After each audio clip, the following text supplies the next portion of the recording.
જીવન પાથેમાં એક સરસ વાત કરીએ. ચાલો તમે વિચારો કે તમે નિસ્વાર્થ નિરપેક્ષ ભાવનો પ્રેમ વિકસાવી શક્યા છો, તમારા જીવનમાં વિકસાવી શક્યા છો? એક પ્રશ્ન છે.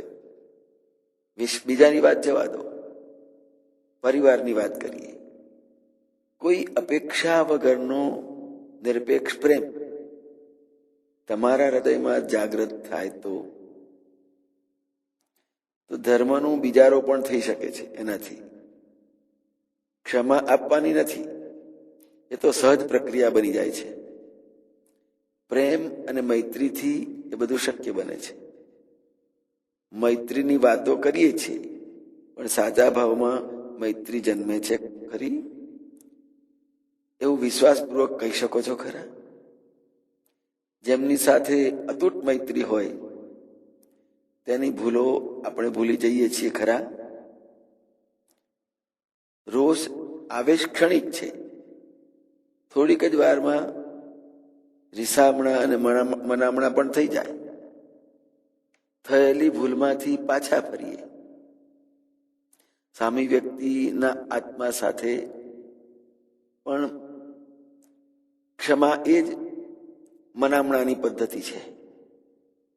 આપણાથી કડવું વચન બોલાઈ ગયું હોય, અનુચિત વ્યવહાર થઈ ગયો હોય તો સામેથી ચાલીને માફી માંગી લેવી.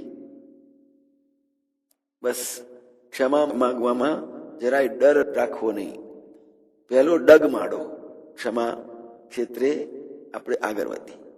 ક્ષમા માંગવી સહેલી છે, ક્ષમા આપવામાં વધારે ઉદારતા જોઈએ. સામેવાળી વ્યક્તિએ વગર કારણે તમારું અપમાન કર્યું છે, દુર્વ્યવહાર થઈ ગયો, પછી એને પોતાની ભૂલ સમજાઈ અને પછી માફી માંગવા આવે ત્યારે મોટું મન રાખીને માફી આપવી ખૂબ મુશ્કેલ છે. ક્ષમાની 3 ભૂમિકા છે: ક્ષમા માંગવી, ક્ષમા આપવી અને ક્ષમા રાખવી. જેનું પાલન કરવાથી પારિવારિક શાંતિ રહે, સમાજમાં શાંતિ રહે અને સ્નેહનું ઝરણું વહેતું રહે. આપણા આત્માનું અહિત થતું રોકી શકીશું. આપણી મૈત્રી આવી હોવી જોઈએ. જય મહારાજ.